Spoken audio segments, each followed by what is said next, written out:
Здравствуй, мой дорогой друг, ты на канале Старый Слесарь. И, друзья, автомобилисты, кто за рулем, прежде чем начнете смотреть это видео, сделайте, как обычно, маленькое одолжение. Подпишитесь, если не подписаны на канал, и включите колокольчик, если еще не включили. А сегодня мы поговорим про скрип и свист ремня и опасность народных методов его смазки. Итак, если вы хоть раз слышали этот душераздирающий звук из-под капота, ставьте, пожалуйста, лайк, подписывайтесь на канал. Это даст мне знать, что я не один такой в борьбе с автомобильными мифами. Ну и жду ваши комментарии, что вы делали со скрипящим ремнем. Пишите, какая у вас машинка, скрипел ли ремень, откуда вы меня смотрите. Давайте создадим самую большую народную энциклопедию автомобильных ошибок. Итак, звук, который сводит с ума. Как обычно, представьте себе любое время дня, года и так далее. Я представлю себе субботнее раннее утро. Вы выспались, за окошком птички поют, кофе на столе пахнет, просто волшебно.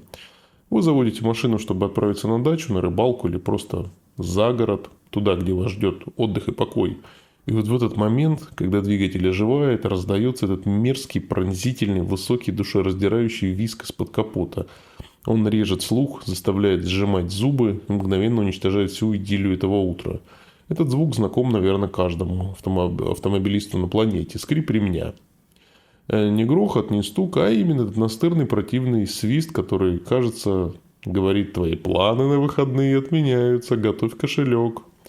И вот тут начинается самое интересное. Что же делает обычный человек, не обремененный дипломом инженера-моторостроителя? Он открывает интернет, заходит на форум или звонит бывалому товарищу, либо мастеру, и мир обрушивает на него шквал проверенных дедовских стопроцентных советов. Возьми мыло, побрызгай ВДшкой, лизни газировкой, капни маслица и так далее. Стойте. Просто стойте. Прежде чем совершить одну из самых роковых ошибок в жизни вашего автомобиля, хочу вам рассказать маленькую историю.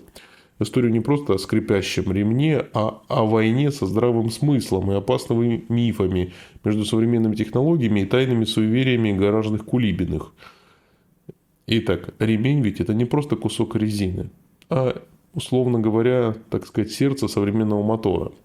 Чтобы понять, почему народные методы так опасны, нужно сначала понять, с чем мы имеем дело. Ремень привода вспомогательных агрегатов – это не просто бесконечная резиновая лента. Это отчасти высокотехнологичный компонент, продукт столетней эволюции инженерной мысли. Итак, дадим так небольшую историческую справку. От кожаных ремней до армированного каркаса.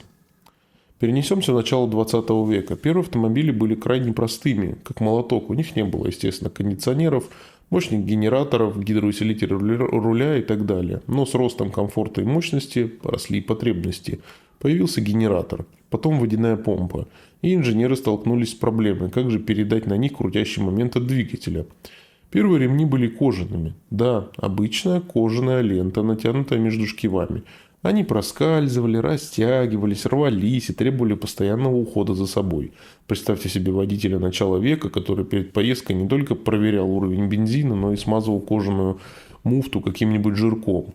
Это был каменный век автомобилестроения. Прорыв произошел в 20-х годах прошлого века с изобретением синтетического каучука. Но настоящая революция случилась позже, в 50-е и 60-е, когда мир перешел на клиновые, а зачем и зубчатые ремни. Современный ремень – это сложный композитный материал. Его основа – синтетические волокна, чаще всего арамид, тот самый, из которого делают бронежилеты, если что, который обеспечивает прочность на разрыв. Сама резина – это специальный термостойкий и маслостойкий эластомер, способный выдерживать температуру от минус 40 до плюс 120 градусов Цельсия. А на его рабочей поверхности нанесен особый профиль – зубья или ручейки, которые цепляются за шкивы, предотвращая проскальзывание.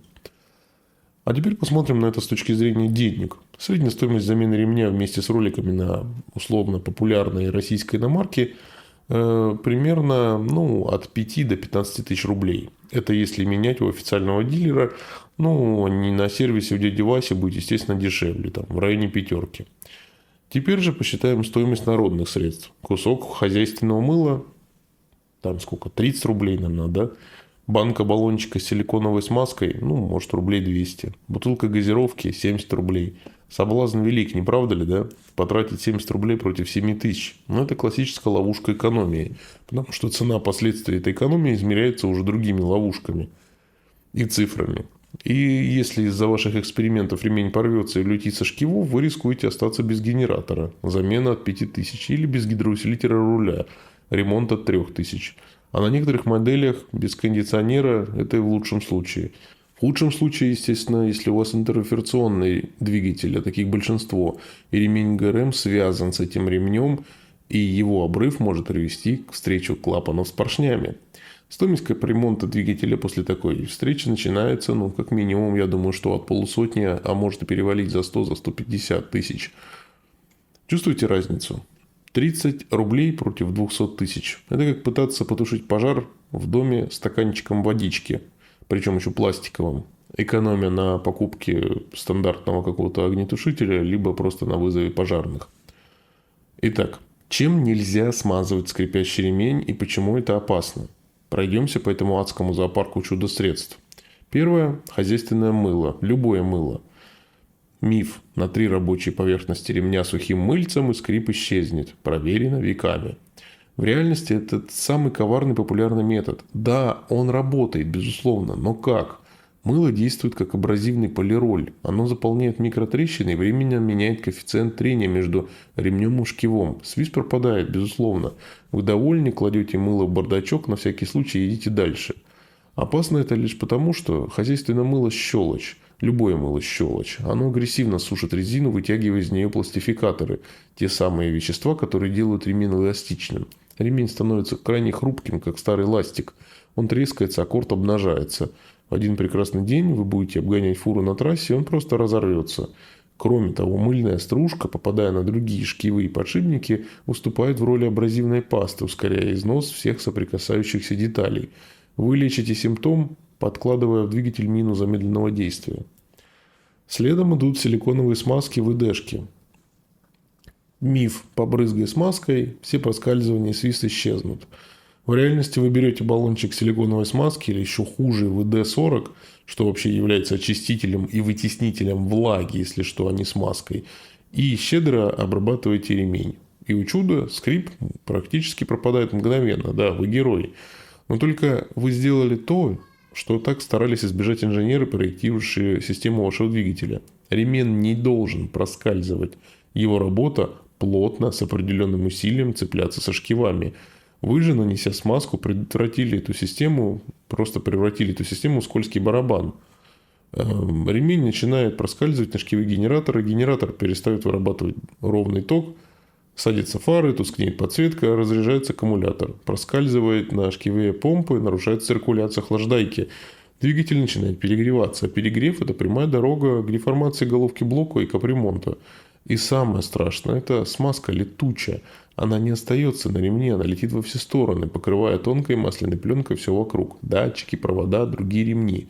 Вы создаете в моторном отсеке постоянный источник грязи. Следом идут вообще странная вещь какая-то, газированные сладкие напитки. Есть миф о том, что кола растворяет все, ест ржавчину и ремень прочистит. В реальности, естественно, это абсолютный миф и, наверное, родился из какого-то видео, где кола растворяет ржавый гвоздь. Да, в коле, безусловно, есть ортофосфорная кислота, но она в мизерном количестве. И вы можете в целом ею полить ремень. И она на время ремень станет липким, и свист может уменьшиться. Но только липким он становится никак не от не ортофосфорной кислоты, а просто от сахара. Но это опасно лишь потому, что вы на ремень льете сладкий липкий сироп. Что же произойдет дальше? Во-первых, эта сладкая субстанция притягивает к себе всю грязь, пыль, песок и все остальное из-под колес. Образуется идеальная абразивная паста, которая начинает работать как наждак, стачивая и ремень, и шкивы. Во-вторых, сахар карамелизуется под действием высоких температур еще сильнее, склеивая все движущиеся части. В-третьих, кислота, пусть и слабая, начинает разъедать резину. Металл, конечно, нет, скорее резину. Будете буквально превращать моторный отсек в кондитерскую фабрику по производству проблем. Дальше еще есть прикол. Растительное или моторное масло. Это классика жанра. Просто капни маслица, чего уж проще. В реальности масло временно заглушает скрип, так как, естественно, является смазкой. Но резина и масло – это заклятые враги. Запомните это всегда, навсегда. Масло вызывает старение, набухание резины. Ремень теряет свою геометрию, его зубья разбухают, он начинает прыгать по шкивам, что приводит к ударным нагрузкам и разрушению. Опять же, масло стекает, заливая все вокруг, создавая пожароопасность и превращая ваш двигатель в грязную масляную лужу. Так что же на самом деле кричит ваш автомобиль, когда скрипит ремень? Скрип – это не болезнь, а симптом, крик о помощи. Если вы просто затыкаете рот своему двигателю куском мыла, вы игнорируете настоящую проблему. Итак, истинные причины скрипа всегда кроются в механике. Первое – это ослабшее натяжение. Со временем любой ремень растягивается. Натяжной ролик не справляется, ремень начинает, так сказать, проскальзывать и визжать. Это самая часто легко устранимая причина. Есть еще вариант износ роликов. Ролики имеют подшипники. Когда подшипники выходят из строя, ролик начинает подклинивать или вращаться с сопротивлением.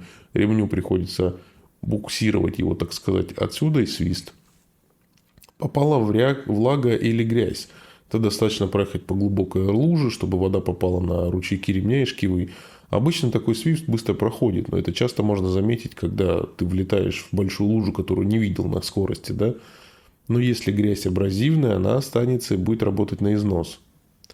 Износ самого ремня. Резина дубеет, стареет и трескается. Трещины нарушают геометрию и снижают сцепление. Поэтому меняйте ремень не по регламенту, как многие требуют, да, а просто посмотрите в первую очередь на него. Если он уже имеет микротрещины, лучше поменять на новый. Также несоосность шкивов может быть. Если шкивы стоят криво из-за износа, удара или некачественного ремонта, ремень работает под перекосом, и его кромка изнашивается быстрее, что издает характерный визг. Пытаясь устранить свист химией, вы не решаете ни одну из этих механических проблем. Вы лишь маскируете ее, позволяя болезни прогрессировать. Итак, друзья, мы прошли через этот адский круг автомобильных суеверий и мифов. Увидели, как простое желание сэкономить может привести к финансовой катастрофе. И разобрались с вами самые популярные и опасные лайфхаки и поняли, что у каждого скрипа есть своя вполне материальная причина. Так что же делать, если услышали этот ужасный звук? Первое – не паниковать. Скрип – это не конец света, а лишь малый сигнал. Открыть капот, проверить, произвести визуальный осмотр, посмотрите на ремень, есть ли на нем микротрещины, трещины, не блестит ли он от масла, не начал ли он сыпаться либо распушаться, не болтается ли он сильно. Проверьте его натяжение, если у вас нет автоматического натяжителя. Во многих руководствах по эксплуатации написано, как сделать, если у вас нет автоматического натяжителя. Но лучше всегда ехать в СТО к специалисту. Да, именно так. Хороший проверенный сервис, не к дяде Васе, который предложит вам пшикнуть ВДшкой, а в сервис, где есть динамометрический ключ и знают, какое усилие натяжения требуется для вашей модели двигателя. Поэтому доверяйте свой автомобиль профессионалам. Современная машина – сложный организм и тонко сбалансированная система. Не стоит лечить ее мылом. Ну что, друзья, было страшно, да? Узнали себя? Кто бежал в магазин за мылом или баллончиком с силиконовой смазкой. Я, признаться, тоже раньше грешил подобным и дорого заплатил за свои ошибки. Поэтому я решил создать это видео, так сказать, чтобы вы не наступали на те же грабли. А теперь ваша очередь. Пишите в комментариях, приходилось ли вам сталкиваться со скрипом ремня, какую народную методу вы применяли и каким последствиям это привело в итоге. Может, у вас есть свой уникальный безопасный способ диагностики? Делитесь в комментариях. Давайте сделаем наше сообщество автомобилистов более грамотным и осознанным. Ваш опыт бесценен для любого человека, который прочитает ваш комментарий. Ваш лайк и ваша подписка – это сигнал для меня, что такие видео нужны и важны. Подписывайтесь на канал, если не подписаны, ставьте лайк либо дизлайк, если было интересно и полезно, или наоборот. И пишите, о чем вы еще хотите узнать в следующий раз. Вместе мы будем развивать все автомобильные мифы. Спасибо большое, что были со мной до конца этого видео. Надеюсь, что была очень полезна эта история. Берегите себя и свои автомобили, ни гвоздя, ни жезла. И желаю вам огромной удачи.